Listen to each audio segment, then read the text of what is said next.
Hello students, welcome to my channel.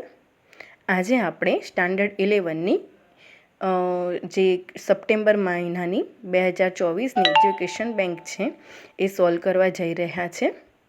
આ બહુ જ મહત્ત્વની છે, એક્ઝામમાં આવવાની પૂરેપૂરી શક્યતા રહેલી છે, તો મસ્ત રીતે આને સોલ્વ કરીશું. સેક્શન એ આજે સોલ્વ કરીશું આપણે. સેક્શન બી છે એ બીજા વિડીયોમાં. પહેલાં ટ્રુ ફોલ્સ આપેલા છે, તો ફટાફટ ટાઈમ વેસ્ટ ના કરતાં સોલ્વ કરીશું. ફર્સ્ટ છે, we are different in many ways both physically and mentally. તો ટ્રુ સેન્ટેન્સ છે, આપણે એકબીજા કરતાં મેન્ટલી અને ફિઝિકલી જુદા હોઈએ છીએ. Number second, physical disease occur mainly owing to internal factor. તે ફોલ્સ સેન્ટેન્સ છે, કારણ કે જે ફિઝિકલ ડિઝીઝ છે એ એક્સટર્નલ ફેક્ટરથી ફેલાતા હોય છે. Mental disease arise mainly from internal factors. તો એ સાચું છે, ટ્રુ સેન્ટેન્સ છે. We would to develop the habit of negative thinking. તો ફોલ્સ છે, પોઝિટિવ થિંકિંગ હોવું જોઈએ, નેગેટિવ નહીં. Physical disease disturb the emotion and weakens the senses. તો સેન્ટેન્સ ટ્રુ છે. ફિઝિકલ ડિસીઝ છે આપણને ઇમોશનને અને આપણી સેન્સીસને નબળી પાડે છે. We always suffer psychological unrest. તો ટ્રુ સેન્ટેન્સ છે. Number 7, our very way of life does not breed unhappiness. Sentence false છે. નંબર 8 આગળ જોઈશું આપણે. A higher level of healing aims at preventing disease before they manifest. તો true sentence છે, રોગ થતાં પહેલાં જ એને અટકાવવાના છે. Number 9, health is not matter of continual adjustment. આ સેન્ટેન્સ ફોલ્સ છે. હેલ્થ એવી વસ્તુ છે જે કન્ટિન્યુઅસ આપણે એને ધ્યાન રાખવું જરૂરી છે, બરાબર છે. તો એ સેન્ટેન્સ ફોલ્સ છે, કારણ કે નોટ આપેલું છે. Number 10, our awareness is the only things we can take with us unrest we die. True sentence છે. ક્યાં સુધી અવેરનેસ હોવી જોઈએ?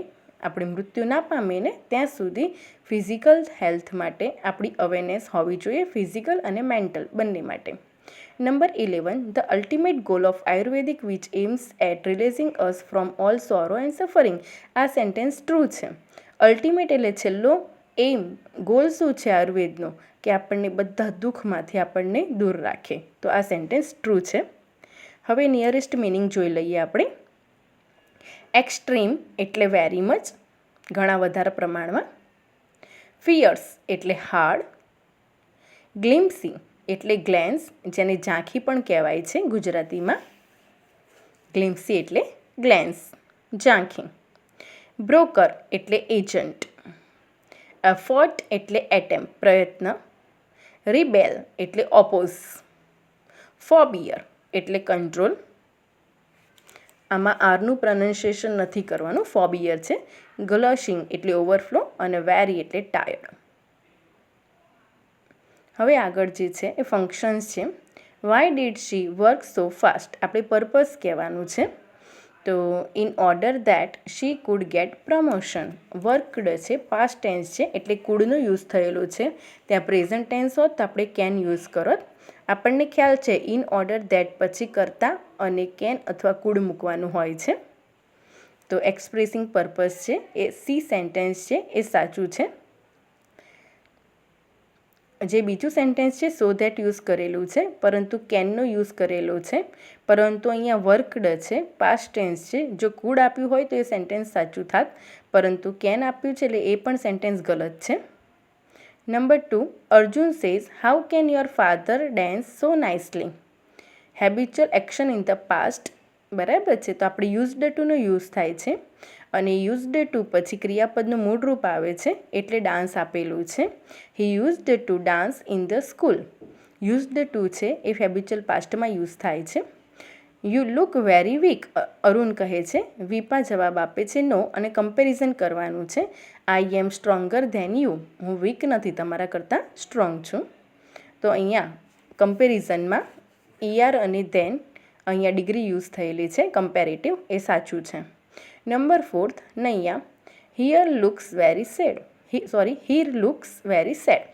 તો કન્ટ્રાસ્ટ અહીંયા કહેવાનું છે. તો ધો એટલે છતાં પણ, though she worked sincerely she was not selected, એટલા માટે એ સેડ છે, કારણ કે સખત મહેનત કરી હોવા છતાં તે સિલેક્ટ નથી થઈ. Riya says why did you help your friends, why didn't you help your friends. Condition in the past છે.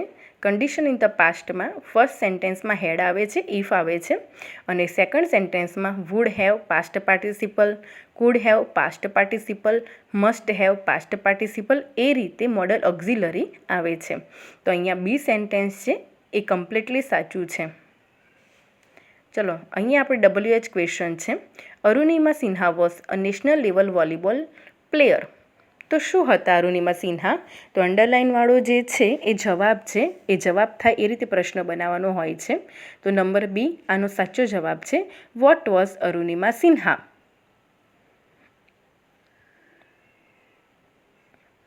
તો એ આપણે ધ્યાન રાખવાનું છે કે જે આન્સર આવે છે એ ક્વેશ્ચનમાં હોવો ના જોઈએ. બરાબર છે. અરુણિમા સિન્હા કોણ હતા? તો એ નેશનલ લેવલ વોલીબોલ પ્લેયર હતા. તો રાઈટ આન્સર બી છે.